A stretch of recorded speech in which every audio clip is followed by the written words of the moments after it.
इस कहानी की शुरुआत में हमें शी जिलिंग नाम के एक वॉरियर को दिखाया जाता है जो अपने छोटे से बेटे शिहाओ को गोद लिए गुस्से में वो महल की तरफ बढ़ रहे होते हैं। सैनिक उन्हें रोकने की कोशिश करते हैं मगर जिलिंग बहुत पावरफुल थे और वो अपनी पावर की मदद से एक एक करके सभी सैनिकों को मारते हुए आगे बढ़ रहे थे क्योंकि उसके परिवार के लोग उसके बच्चे शिहाओ को मारना चाहते थे और उसकी बॉडी से सुप्रीम बॉम्ब निकाल लिया था। शी युआन जिलिंग से कहता है कि तुम्हें हमारे परिवार के कल्याण के लिए अपने बच्चे की बलि देनी होगी। जिलिंग को इससे बहुत गुस्सा आता है और उससे फाइट करने लग जाता है। शी युआन जिलिंग के बच्चे को मारने की कोशिश करता है मगर जिलिंग अपने हाथों से तलवार पकड़ लेता है। अब वहाँ जिलिंग की वाइफ किन यिनिंग भी आ जाती है जो भी जिलिंग के साथ मिलकर युआन पर हमला करने लगती है। युआन समझ गया था कि उनसे जीत नहीं पाएगा इसीलिए अपनी लायन पावर को एक्टिवेट करने लगता है। यह देखकर जिलिंग भी अपने ड्रैगन पावर की मदद से ड्रैगन को बाहर निकाल लेता है और किन यिनिंग भी अपनी पावर से उस ड्रैगन को और पावरफुल बना देती है। मगर ये सीन यही कट हो जाता है। फिर हम कुछ साल बाद स्टोन विलेज को देखते हैं जो भगवान लियू द्वारा एक शील्ड से प्रोटेक्ट था ताकि कोई भी ताकतवर जानवर स्टोन विलेज के लोगों को नुकसान न पहुंचा पाए। अगली सुबह स्टोन गांव के सभी बच्चों को स्टोन विलेज के मुखिया शी युनफेन आत्मरक्षा के लिए ट्रेन कर रहे होते हैं। वो सभी बच्चों से कहते हैं कि जल्दी उठकर कड़ी मेहनत करने से हमारी मांसपेशियां मजबूत होती है। उन सभी बच्चों में शिहाओ भी होता है जो बड़ा हो गया था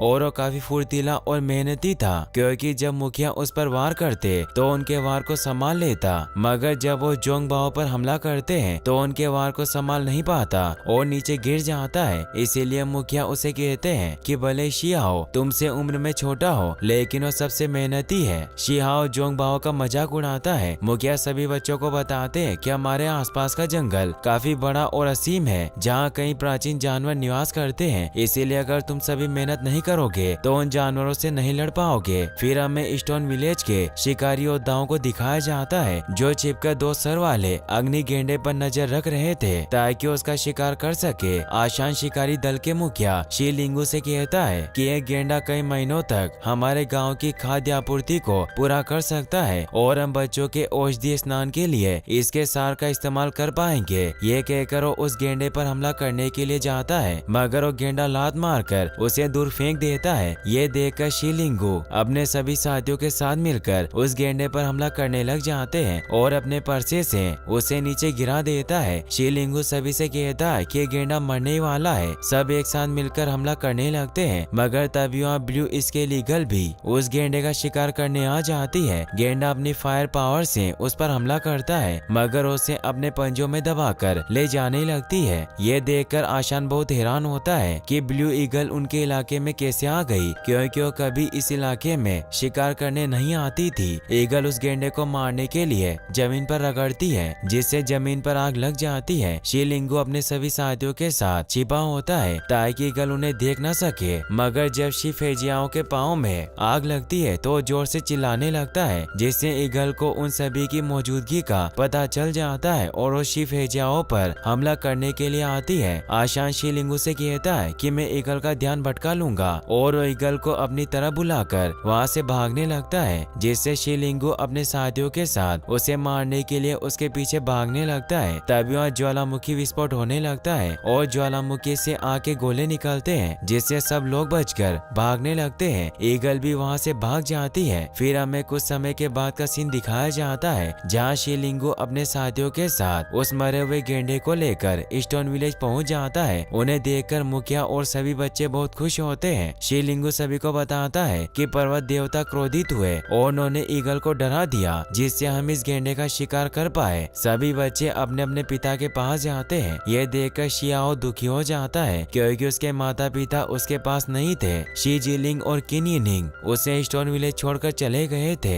शियाओ दुखी होकर बैठ जाता है और अपने मॉम डैड को याद करने लगता है। मुखिया यूनफेंग उसके पास आते हैं। मुखिया को देखकर शियाओ पूछता है कि मेरे माँ और पिताजी वापस कब आएंगे तो यूनफेंग उसे बताते हैं कि अब नहीं आएंगे, वो हमसे काफी दूर चले गए हैं। शियाओ कहता है कि क्या वो मुझे नहीं चाहते। यूनफेंग कहते हैं कि तुम उन्हें बहुत पसंद हो और उसे अपने साथ ले जाते हैं। फिर हमें दिखाया जाता है कि गाँव के सभी लोग एक पहाड़ के पास भगवान लियू से प्रार्थना करने के लिए जाते हैं। वहाँ पर यूनफेंग भगवान लियू से प्रार्थना करते हैं कि अब हम सब स्टोन विलेज के निवासियों वासियों को आशीर्वाद दे कि हम सब बिजली और तूफान से भी तेज हो और हम विपत्ति का सामना कर सके, जीवन और मृत्यु की परवाह करते हुए आगे बढ़ते रहें। आप हमें ऐसा आशीर्वाद दीजिए। अगले दिन सभी बच्चों को औषधीय स्नान कराया जाता है। यूनफेंग बताते हैं कि इसमें 2 सींगों वाले राइनो गेंडे के सार से बनाई गई दवा डाली गई है, जिसे आप सभी को सहन करना होगा, जिससे आपकी हड्डियां जानवरों के समान मजबूत हो जाएगी। शियाओ यूनफेंग से कहता है कि क्या हम औषधीय स्नान के बाद दूध पी सकते हैं? यूनफेंग कहते हैं कि हाँ, तुम चिंता मत करो, जितना चाहे दूध पी लेना।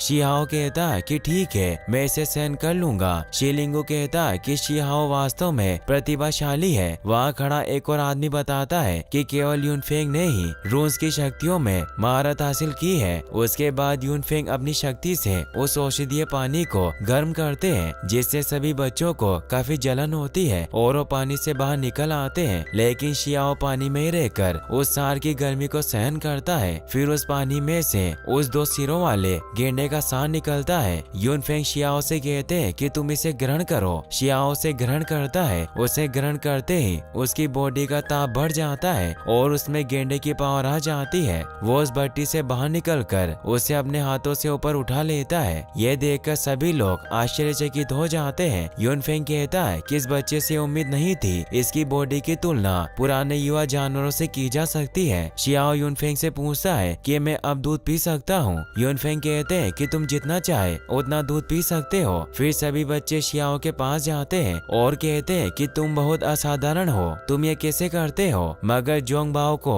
इससे जलन होती है क्योंकि उसे पसंद नहीं करता। उसके बाद शियाओ भगवान लियू को दूध चढ़ाता है और कहता है कि मेरा पसंदीदा दूध है, आप इसे पी सकते हो। साथियों ने यह भी कहता है कि परिवार के मुखिया यूनफेंग कहते हैं कि आपने स्टोन विलेज की रक्षा के लिए बलिदान दिया और मेरे माता पिता भी इसी गांव में रहते थे। क्या आप जानते हो कि वो कहाँ है? मैं उन्हें बताना चाहता हूँ कि मैं भी स्टोन विलेज की रक्षा कर सकता हूँ, पर मैं तो ये भी नहीं जानता कि मेरे माता पिता कैसे हैं। ऐसा कहकर वह रोने लग जाता है। शी न्यू नाम की एक छोटी लड़की उसके पास आती है। शियाओ उससे पूछता है कि तुम्हारा भाई पाई हो कहाँ है, तुम उसके पास जाओ। शी न्यू से बताती है कि वो अपने दोस्तों के साथ बड़े पक्षी का अंडा लेने गए हैं। शियाओ समझ जाता है कि पाई हो ब्लू ईगल का अंडा चुराने गया होगा, इसीलिए उसे कहता है कि तुम यूनफेंग के पास जाओ और वहाँ से पाई हो को रोकने के लिए चला जाता है। वही हमें डेजर्ट रॉक फॉरेस्ट में दिखाया जाता है कि पाई हो अपने दोस्तों के साथ ब्लू ईगल के घोंसले में उसका अंडा चुराने पहुँच गया था।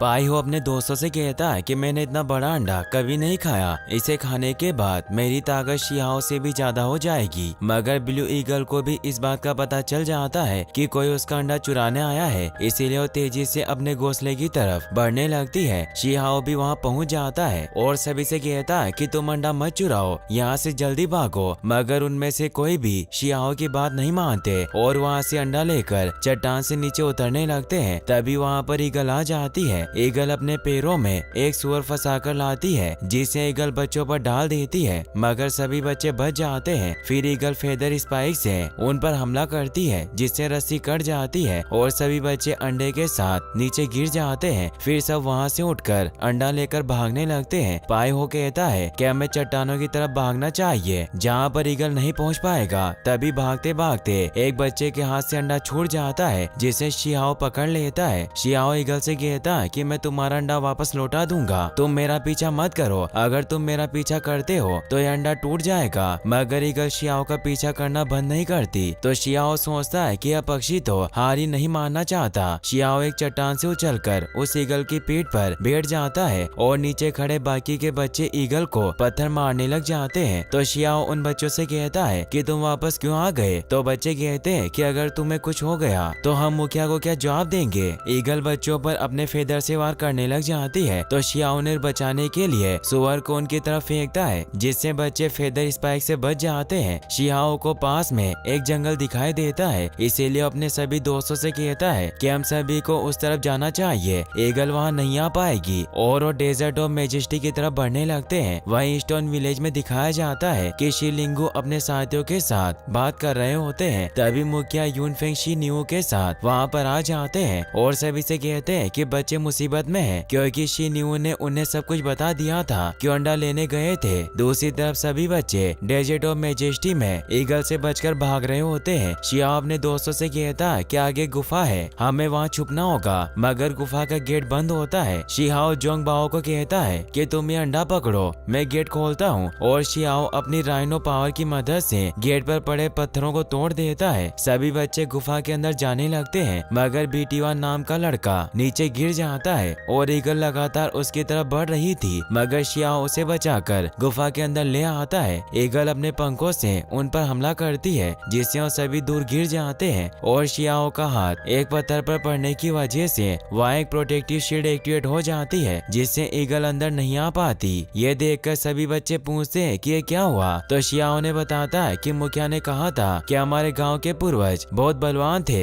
ये ऋण उनके द्वारा छोड़ा गया होगा। ईगल अपने जोरदार वार से उस शील्ड को तोड़ देती है और गुफा के अंदर आने की कोशिश करती है। तभी वहाँ यूनफेंग सभी शिकारियों के साथ आ जाते हैं। शीलिंगू और आशान साथ में मिलकर ईगल पर हमला करने लगते हैं। सभी बच्चे यूनफेंग के पास आ जाते हैं। जोंगबाओ ने कहता है कि मुझे अंडा नहीं चाहिए, उसे ईगल को वापस लौटा दो। यूनफेंग कहते हैं कि हम ऐसा नहीं कर सकते, ये अंडा भी हमारे लिए खतरा हो सकता है। आशान और शीलिंगू ईगल को रोके हुए हैं, हमें मौके का फायदा उठाकर गांव लौट जाना चाहिए, और वो सभी गांव की तरफ भागने लगते हैं। मगर ईगल को भी इस बात का पता चल जाता है, इसीलिए उनके पीछे जाती है। यूनफेंग बच्चों के साथ ईस्टर्न विलेज के एंट्रेंस पर पहुंच जाते हैं, मगर ईगल भी वहां आ चुकी थी, इसीलिए शीलिंगू और आशान उसे रोकने की कोशिश करते हैं और उसे नीचे गिरा देते हैं। ईगल सभी को अंदर जाने से रोकने के लिए अपनी पावर से पहाड़ को तोड़ देती है, जिससे यूनफेंग पर पत्थर गिरने लगते हैं, लेकिन वो शील्ड बनाकर खुद को बचा लेते हैं। मगर एक छोटा पत्थर अंडे को लग जाता है, जिससे उसमें दरार आ जाती है। फिर सब लोग गांव के अंदर चले जाते हैं। ईगल उन्हें रोकने की कोशिश करती है, तभी वहाँ पर शीलिंगू और आशान पीछे से उसके पंजे पकड़कर जमीन पर फेंक कर दोनों भी अंदर चले जाते हैं। गांव का गेट छोटा होने की वजह से ईगल अंदर नहीं जा सकती थी। शीलिंगू मुखिया के पास जाता है और कहता है कि ईगल गांव के बाहर है। ईगल गांव के अंदर जाने की कोशिश करती है, तभी भगवान लियू की आत्मा शील्ड बनाकर ईगल को रोक देती है। मुखिया कहता है कि हमारा गांव भगवान लियू द्वारा संरक्षित है, फिलहाल हम सुरक्षित हैं।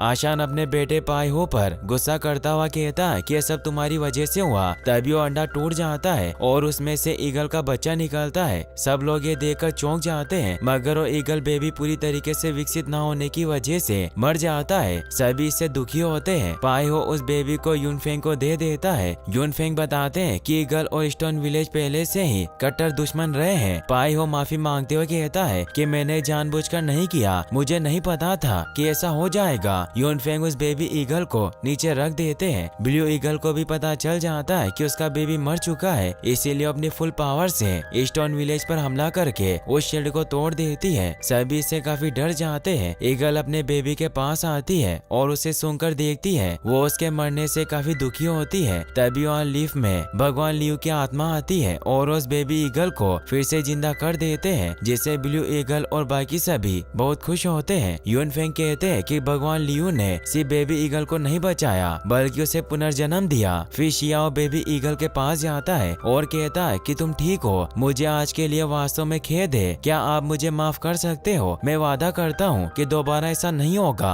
बेबी ईगल शियाओ को माफ कर देता है। फिर शियाओ उसे हाथ में उठाकर अपने साथ खेलने लगता है। तभी वहाँ पर एक आदमी भागकर मुखिया के पास आकर कहता है कि पहाड़ों के घातक जाल ज्यादा पुराने होने की वजह से नष्ट हो गए हैं, मैं हाल ही में उन्हें ठीक करने की कोशिश कर रहा हूँ। मुखिया कहता है कि आखिरकार वह समय आ ही गया। फिर हमें जंगल के गहरे इलाके में पवित्र कब्र दिखाई जाती है, जिसकी तरफ एक प्राचीन लोयन बढ़ रहा होता है, मगर वो काफी कमजोर हो चुका था और उसे बहुत सारे जानवर घेर लेते हैं। इसी के साथ ये एपिसोड यहीं पर खत्म हो जाता है। गाइस, अगर आप इसका नेक्स्ट एपिसोड भी जल्दी देखना चाहते हैं तो इस वीडियो को लाइक करने के साथ साथ चैनल को सब्सक्राइब जरूर कर लें। Thanks for watching.